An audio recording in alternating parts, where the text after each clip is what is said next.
أما الأولى والثانية فالمعاشرة له بالسمع والطاعة،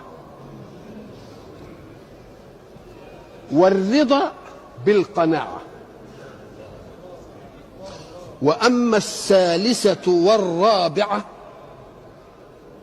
فالتعهد لموقع عينه وموضع أنفه، فلا تقع عينه منك على قبيح ولا يشم منك إلا أطيب ريح.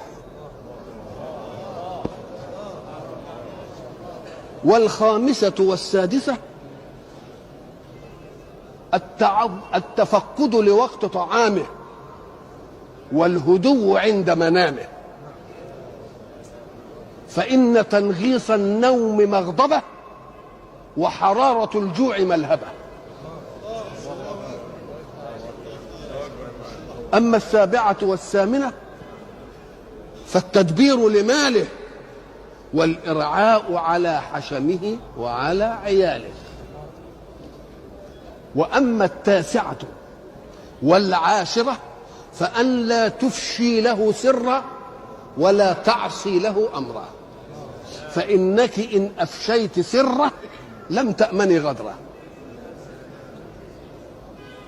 وإن عصيت أمره أوغرت صدره. وإياك بعد ذلك والفرح إن كان ترحا والحزن إن كان فرحا.